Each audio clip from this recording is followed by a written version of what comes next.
we are going to talk about the need for wholesome assisted living facilities. And we have a very interesting panel group here. We have Ms. Jessica Tals, who is the president-elect of Community Associations Institute, joining us all the way from the USA. And may I add that it is literally 5:30 in the morning in the US. Hi, Jessica. I think she's just getting connected to us. Meanwhile, I would like to introduce our next panelist, Tara Bilgray, who is the CEO of Administra Pty SA, joining us all the way from Panama. We have Professor Samuel Azazo, who is the Associate Professor and Coordinator, joining us all the way from South Africa. Hi, Jessica. How are you doing? Very well. Thank you for having me. Hi, Tara. Welcome to iReckless Global. We're so excited to see you both. Thank you. Same for me. Great. Our next panelist is Mr. Alan Rowlands, who is the GM of 360 Communities, joining us from UAE. And the moderator for this session is Dr. George Maurice, who is the founder and CEO of Elite Gulf Real Estate Institute and an international speaker, joining us from UAE. What a prestigious panel. And I'm so glad to see we have 3 women on screen that I can see here. This is terrific.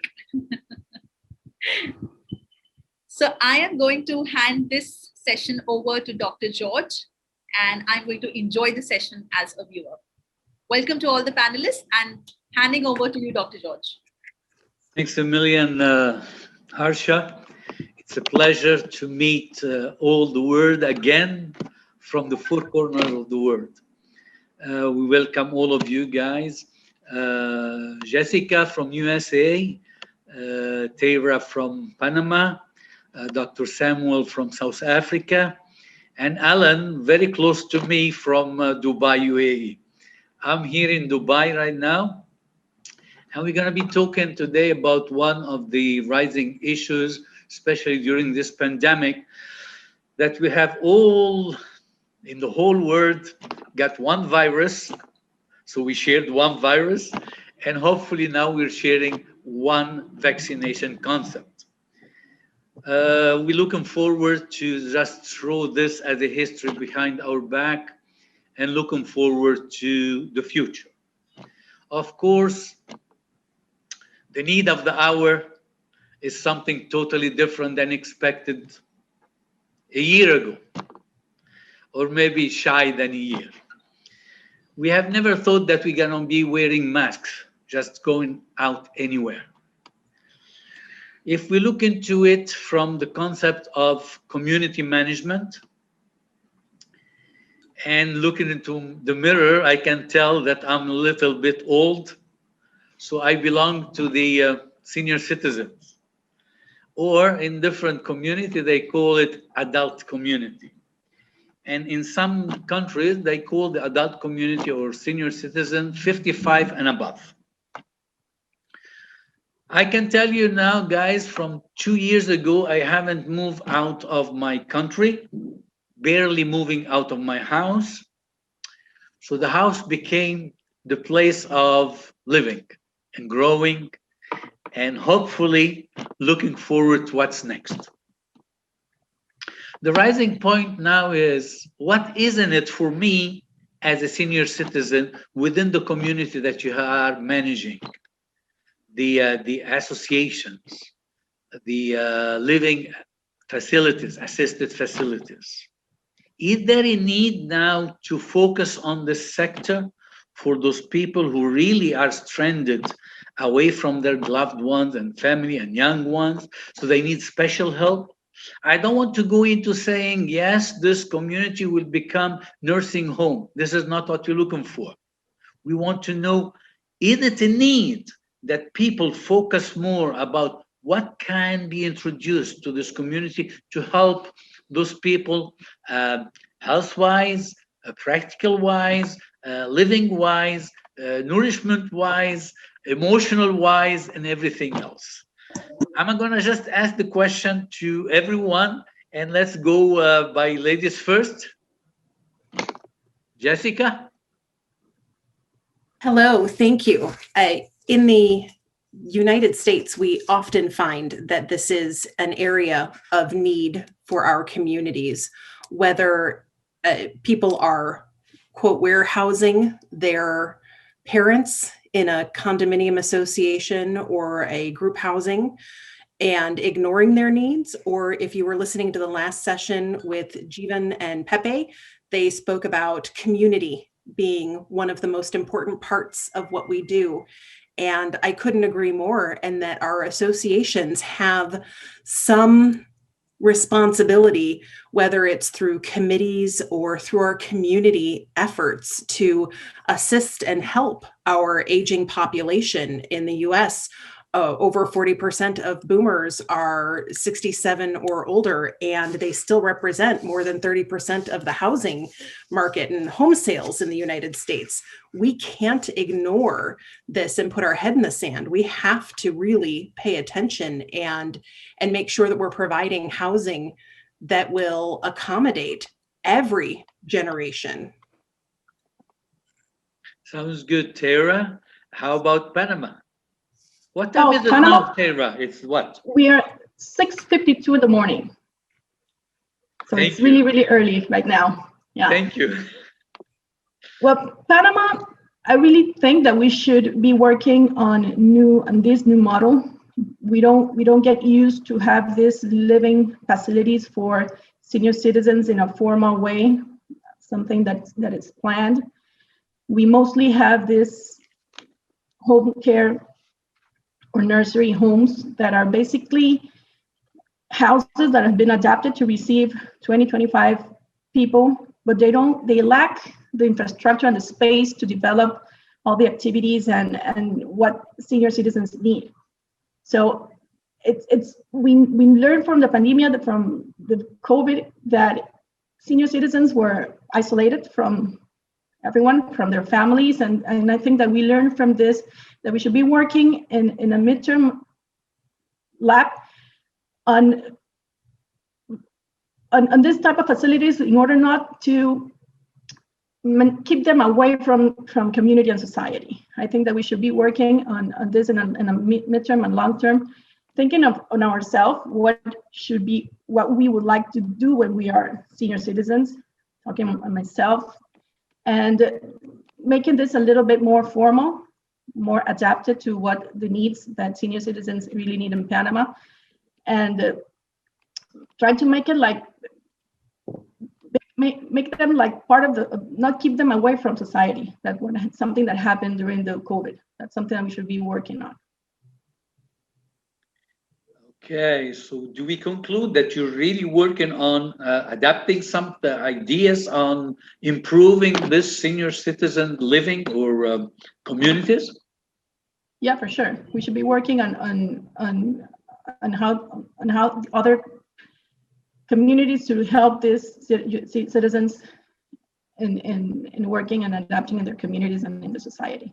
I think it's really, really important to start working on that, not only as solving a momentary problem, but a long-term problem that we are facing.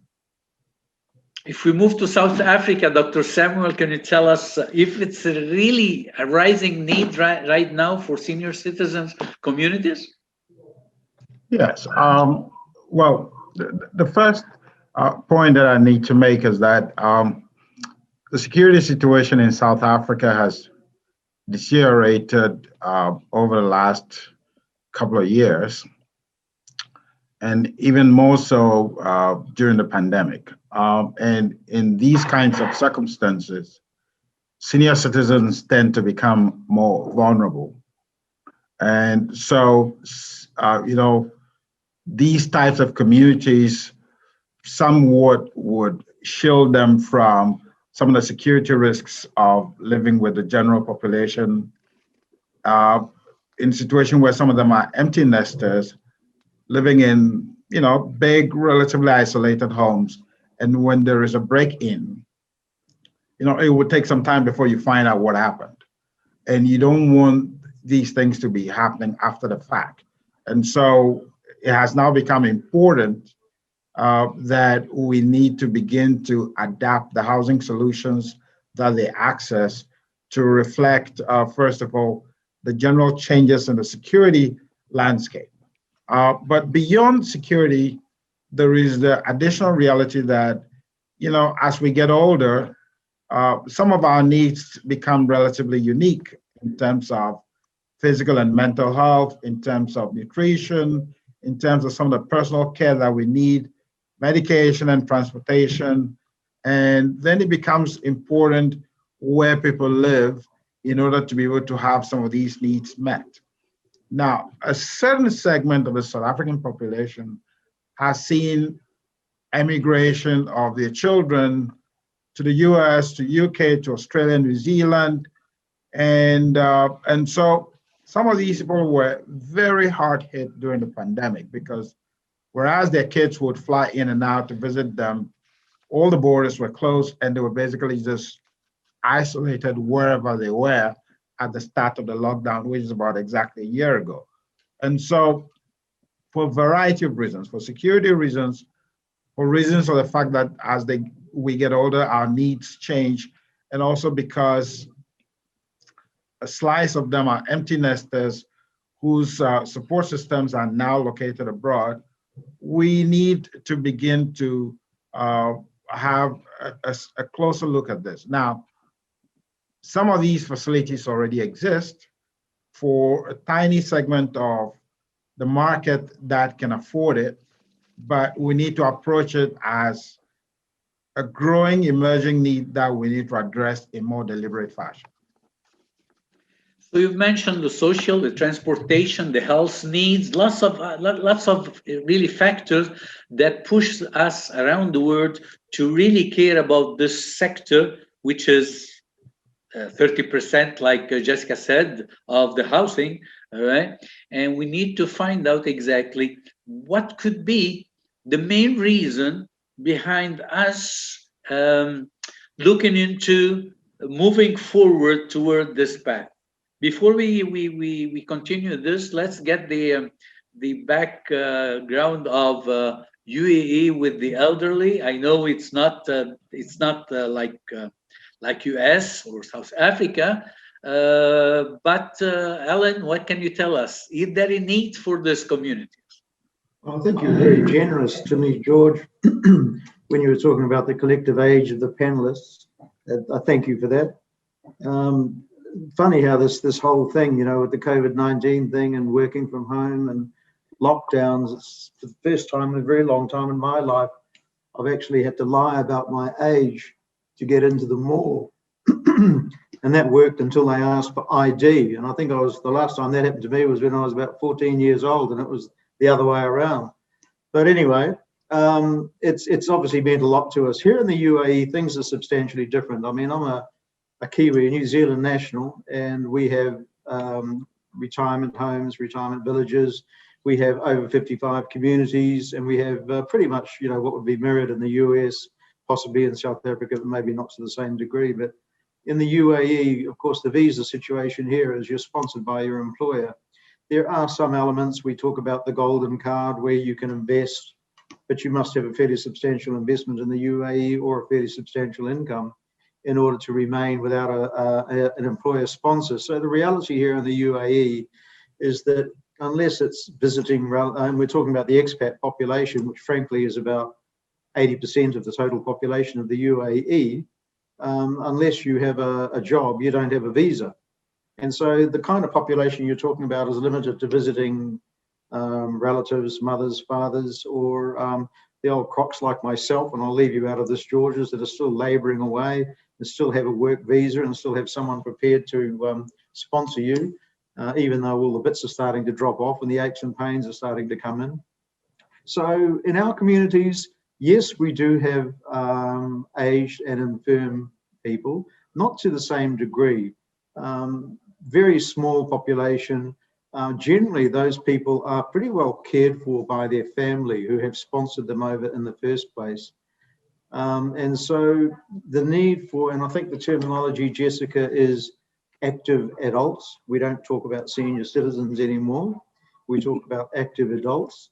And I think that the need for communities such as that is not very high in the UAE. However, there is a need to make sure that our communities are able to to satisfy the needs of those few in the community that are aged and needs do have special needs that need to be catered for. And COVID-19 has frankly brought a lot of that out of the open.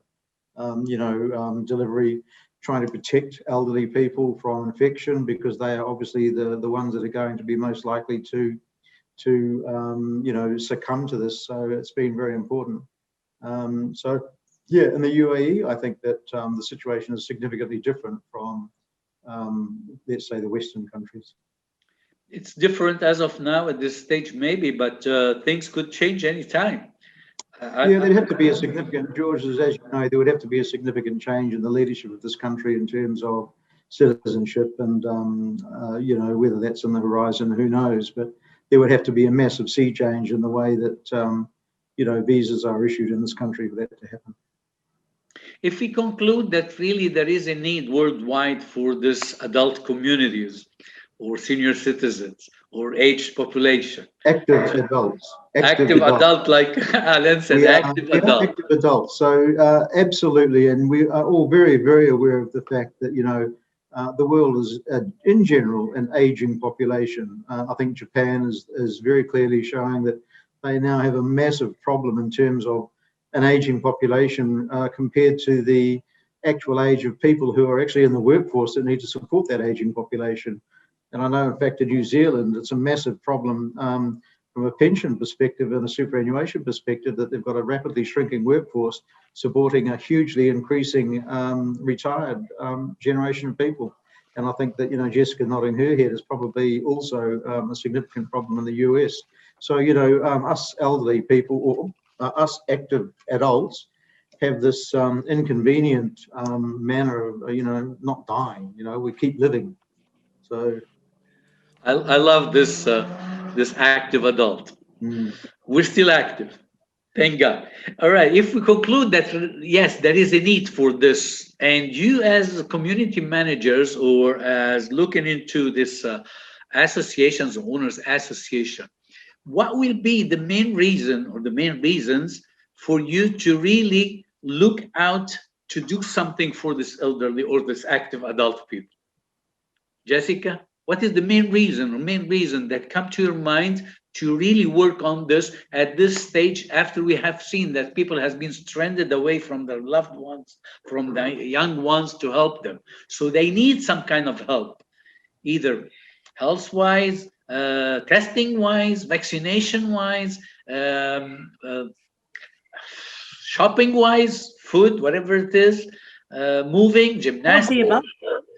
Yes, we find that 40% of the active adult population in the US, in North America, is going to have to work until they drop, or they feel that they're going to have to work until they drop. I think one of the biggest reasons we have to address this is the socioeconomic concerns of 40% of the aging population having to work until they die is important because they need affordable housing that can still meet their needs, lifestyle, engagement, keeping them active. If people aren't active as they continue to age, it has real impacts on their brain, on Alzheimer's, on dementia, on hearing loss, etc. It's important for us, if we want to have a viable active adult community that can participate in society and still be able to visit their grandkids and have their mental faculties available. We have to focus not only on having affordable housing, but also on the lifestyle aspects and keeping people active and connected. And how do we build community? Back 50, 60 years ago, and in some parts of the globe, you still have a lot of multi-generational housing and living where people come together more.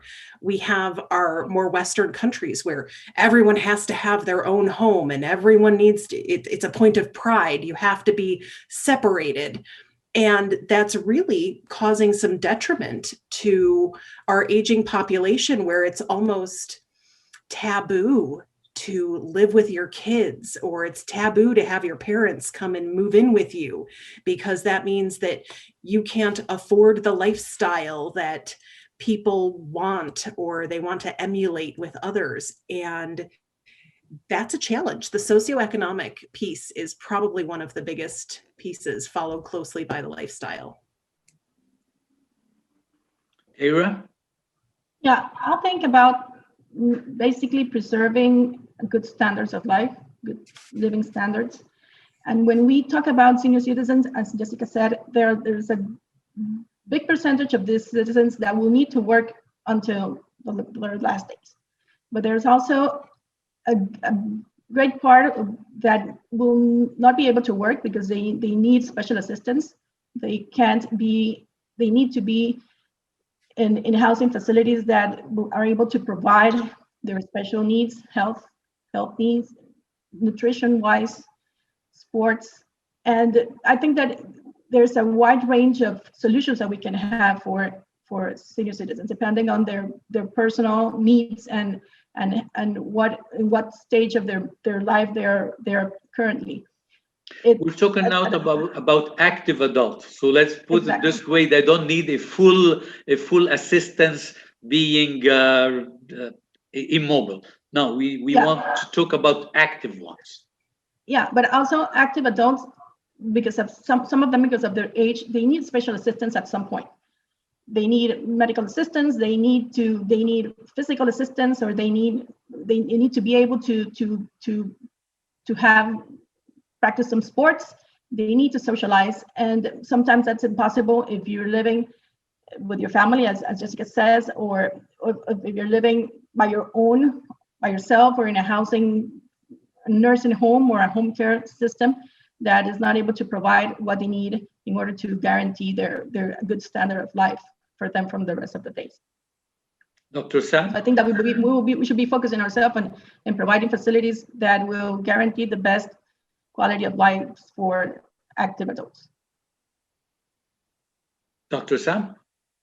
Well, the needs are segmented. In the South African context, the needs are segmented.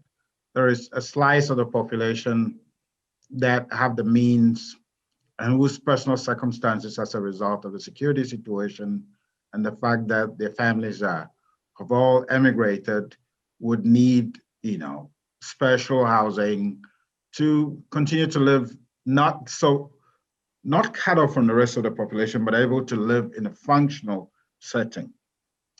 But at the same time, I have to point out that for the majority of the population, there is still the cultural practice of having multiple generations living together, because you have to remember that the spatial distribution of South African cities is still largely reflective of the apartheid system that was created, that was dismantled only about 25, 26 years ago.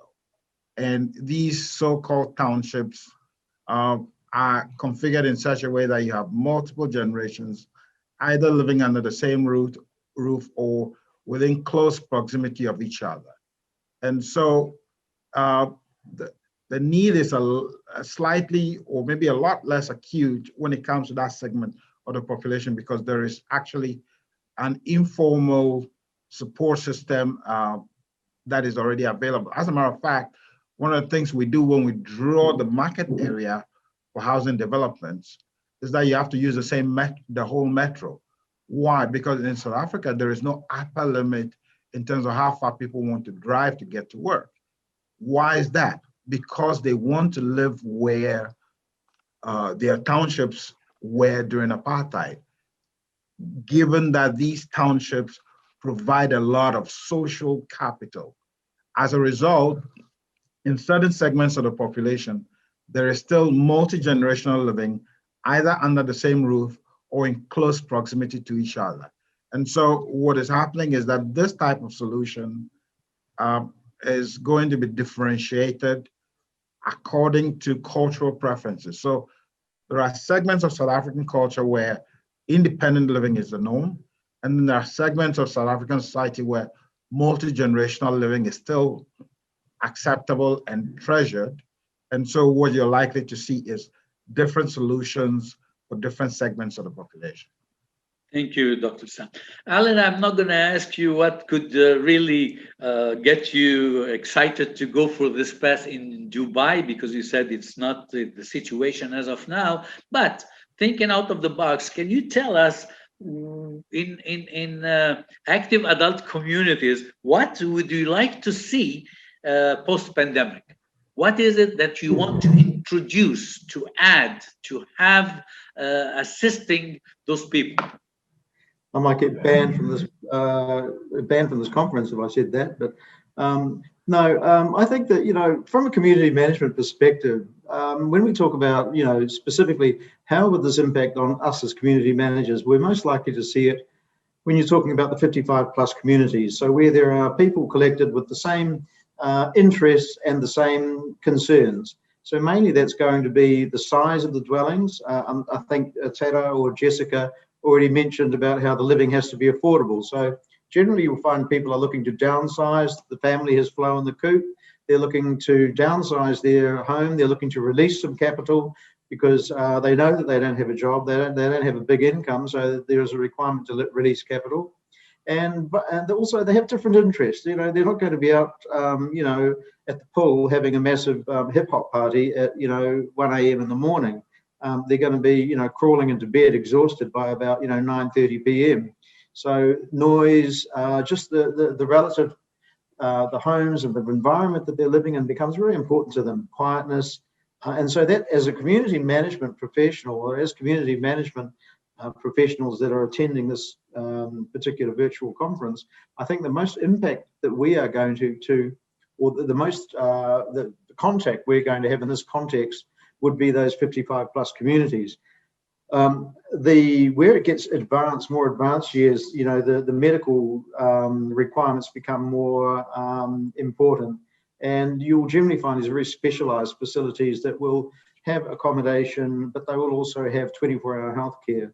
They'll have emergency pools, they'll have nurses on duty, they'll have all of that sort of thing available. And in that regard, I think that sort of steps beyond the bounds of what, a community management professional would be engaged in doing. That becomes more of a very much an industry, if you like, on its own, retirement homes or assisted living facilities. And I know that my experience with my own family in New Zealand is such that, you sort of go from the family home, downsize into a community which might be a 55 plus community, which could be a beautiful little villa development, a gated community. And from there, the next step would be a retirement village, which has access to 24-hour healthcare, nurse on duty, but you're still living independently. And then the next step after that is basically where you need, more full-time care. And so I think that where it fits for us as community managers is definitely that 55 plus community. And again, in the UAE, we don't have, I think, to be fair, Dr. George, I think there's zero demand for that, particularly because of the makeup of our community, the way that the visa situation operates here. But absolutely, definitely, it's a massive thing in the other countries that are represented here, I'm sure. We can take a model which is a viable model, really, and viable. It's US. So if I ask Jessica, what did you add during this year to this active adult communities, and what you still have to add in the future? So we have had a very long history of building these active adult communities, the Del Webs, the Pulteys, these associations that are targeted for the 55 and better associations. It's interesting, in the past year, we've seen a significant increase in the technology, in the virtual aspects, getting people together despite being apart, having drive-by parades, things of that nature. We've seen a big uptick in the community development aspect to keep the active adults active. But an interesting turn to Alan's point, in the past couple of years, we've also seen more developers of assisted living facilities and retirement communities, like true medical facilities, targeting the surrounding areas to these active adult communities. They see their future is already in one community. And if they build an active adult or an assisted living facility near an active adult community, then they're still close enough. They can still visit friends and have friendships that they've developed nearby, but they have that next stage of life. So not necessarily in conjunction with community managers, but we're seeing these developers target those areas for those medical services to help enhance the services in the surrounding community. So while we've seen both within our community associations, the uptick in the social aspect and trying to teach people how to engage while still being apart, we've seen vaccine sessions pulled together at communities where they've done 1,000 vaccinations within a clubhouse by setting up dates and times and working with their local hospitals to set up and get vaccines available. There are a lot of benefits to having the power of the community manager there to help work with and on behalf of the homeowners so that they can have those enhanced services within the community. You wrote the idea of developers working for it. We hear that some developers are really not interested because financially it's not really viable. Do you think that we do have to push those developers to have a commitment toward this kind of community? I think that as we see the population age, there's a growing number of developers who are moving into this, and they don't see the viability, but it is. If they can come up with an affordable solution that maintains some lifestyle aspects, has the fitness classes, the sewing circles, that community building pieces, they can really build their bottom line by developing these communities. And I think it's sharing that information and knowledge with them. Maybe it's not a legal restriction where in the US we call it the Housing for Older Persons Act. Maybe it's not legally restricted as a 55 and better community, but it's simply age targeted, where for now, to meet the needs and demands of the population, we're going to target 55 and better. But as with any association, over the lifetime of the association, it ebbs and flows. Your population, they may move into a new community in their 20s and 30s, and they kind of age in place. And then they start to sell off in their late 40s, early 50s, and then younger people come into the community. We'll see that same sort of age cycle in age-targeted communities if we talk to the developers in the right way. They don't have to make legal restrictions, but they can certainly target their marketing appropriately to bring in a certain segment of the population. How about getting some feedback from South Africa on this point?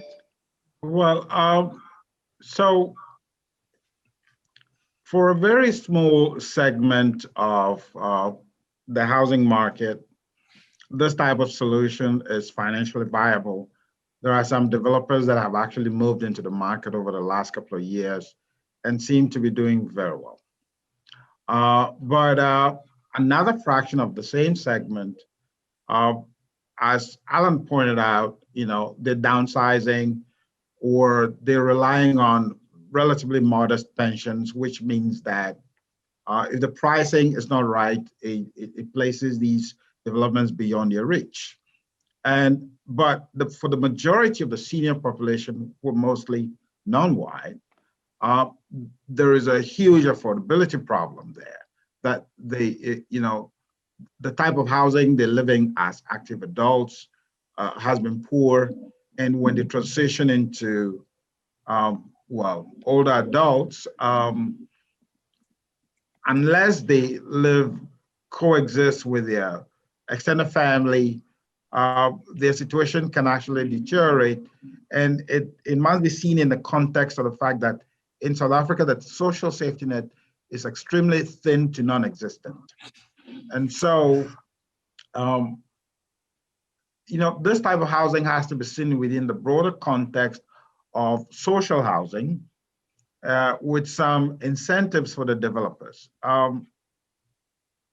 not just to make it financially viable, but also to make it socially viable. Because full disclosure, I'm working in South Africa, but I'm currently physically sitting in the north of Spain. And one of the things that we saw in the Spanish context is the seniors will tell you the pandemic was not as bad as the isolation we had to endure. And so, one of the things that has to be done with this type of developments to make it viable is that developers need to be creative along the lines of what retail facilities had to do to beat back the threat posed by e-commerce, which is make sure that these facilities are multi-purpose facilities. So, for example, I've seen experiments in the Netherlands, in the UK, where there are daycare centers in those facilities. And so you have a development that is not completely cut off from the rest of society. Parents bring the young children during the day for daycare, and during the community time of the occupants, especially the ones that stay on site, they get to integrate with children for the whole day, and it creates an entirely different psychological experience for them, which has been seen to have positive health effects. And so, and in the UK, some of the things they're experimenting with is to let these young college kids live with this segment of the population, and in exchange for free rent, you agree to spend time to kind of reduce the social isolation. So I think that to make it viable, they have to get creative in the sense that standalone developments might struggle because of the affordability issues I alluded to. However, if you're able to set up win-win solutions where you have developments that work for multiple segments of the population while still serving their unique needs, then there is some way forward. And then for the broader population, it has to be seen within the context of every time we discuss social housing, every time we make investments in social housing, we need to make sure that we remember that a segment of it are people 55 and above with relatively unique needs. I like your idea about incentiving, giving incentive to those developers to start to do something like that, which is a good idea. We have seen nursing home, and we know exactly in some countries, nursing home are something that really people have some stigma about it or taboo. They don't like the idea. How can you really help, or what do you have in mind? What is the concept to change this concern for people? Tiara? Yeah, mainly it's education. No? We have to educate our population and our younger people to respect the active adult and the senior citizens in our country and worldwide. That will help them change this idea of like that a nursing home equals isolation or equals abandonment or it's the end of the life. But I'd like to talk about, as I said, in Panama, we don't have developed this type of communities from developers. But it's interesting that we ranked second in 2021 in the International Living's Global Retirement Index, which means that Panama is the second place in the world where people will choose to retire and they come here from all parts of the world, mainly United States, to live. And it's a part of people that they have the resources to invest in properties. And I think that developers in Panama have not seen this like an interesting niche to develop. Maybe people that come from abroad to live in Panama because it's cheaper to live than in the US and in Europe, and we have a more comfortable weather, should take this into consideration and start developing these communities. And instead of offering individual houses or apartments to people that retire in Panama. So I think that's a possibility and we should aim into the tourism also. And I think that will also give incentives for the development of properties for locals that are more affordable and they can be. Very good. Talking about education, like you started to say, Tierra, we have to educate people. We have to change the idea. We have to get new concern. Alan, do you have to add anything to this point before I move to the last Well, one? you know, this is the whole wider geopolitical view, isn't it? I mean, you know, we talk about the breakup of the family, we talk about ego and self, and we talk about how people are more concerned about their own self rather than the wider family, how families are not caring for their senior citizens. You know, we observe many communities, actually communities that you would consider to be more third world, have a much higher opinion and a much higher degree of care for their elders than certainly the Western seems to be heading. And you know, you say, how do you change this attitude towards nursing homes? Well, you know, probably a good start would be for the younger members of the family to go and drop Nana off at a nursing home and throw the key away. And so, you know, it's a breakdown in values, in my view. And I think that unless that changes, and it's very hard to see how that is ever going to change, given the speed and the pace at which we live our lives today. So I think that, you know, this is a fundamental 21st century issue and a 21st century question. And, you know, I think that I have no answers except to say that there needs to be a massive change in attitude for this whole you know, inconvenient truth to go away, if you like. Thank you, Alan. One final question, and I'd like to have the rest. What do you think? Now, the typical community manager that we've known is the one who is managing a high rise or a building or whatever. Do we need special education, special experience, special concepts to new managers or to those managers who exist now to be educated on it, to handle those active adult communities? Absolutely. Go ahead, Jessica. Definitely. We have new managers coming in that have never had to deal with the different needs and desires of that particular age range. And if we don't teach them the appropriate ways to handle it, what happens if you have somebody who's been warehoused and they have dementia and you don't know how to reach their additional family members, or you don't have anyone? How do you contact social services? Who do you contact, depending on where you are in the country, state, whatever? It is very important for us to create educational tracks. We really need to really give them some kind of education to how to handle the situation, especially what we have seen changing through this year. One final word from everyone, because we have only a few minutes, 2-3 minutes. Please, Tierra. Yep, and just to developers to keep working on this type of developments around the world in Panama, developers locally to start thinking that this might be a good investment opportunities if we focus it in an international market that will make local market then affordable. And managers to start educating ourselves in this new type of communities and keep preparing ourselves when the moment gets, we're ready for this. Dr. Samuel?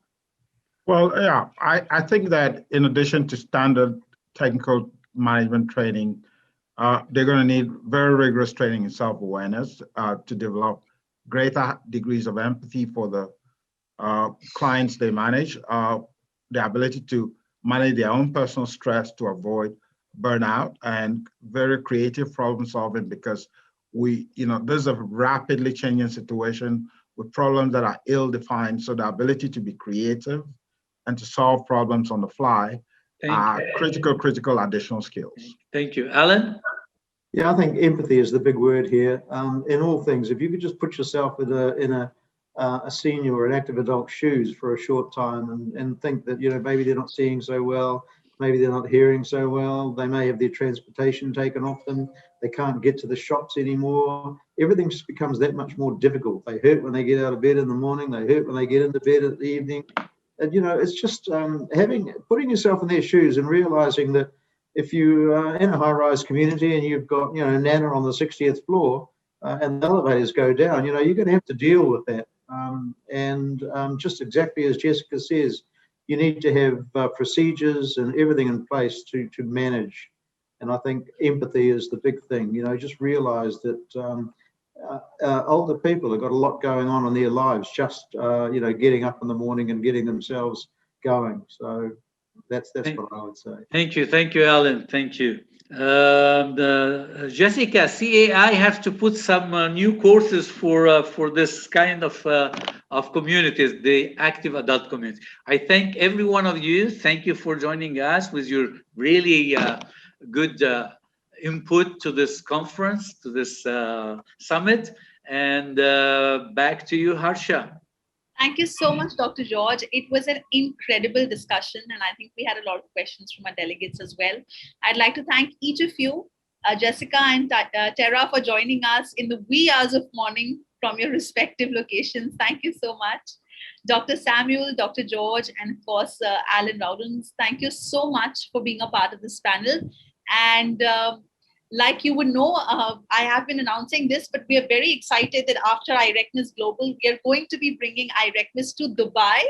And it's on 9th of December, 2021, hopefully in a physical event. Which will coincide with the Expo 2020-2021. Yes. And we hope it will be a physical event, but if Expo 2021 is happening, then I'm sure IRECNIS will happen too. And like always, we would love your support, your encouragement that you have so generously extended to IRECNIS Global. We would love to see the same support for IRECNIS Dubai. And hopefully we have some of you with us in Dubai speaking at IRECNIS Dubai as well. Thank you very much, Harsha. Thank you, everybody. Thank you so much. I would like bye-bye. to introduce the next session soon. Thank you. Thank you, everyone. Thank you for your time. Bye. Thank you. Thank you. Thank you. Thank you so much, Dr. George. Take care.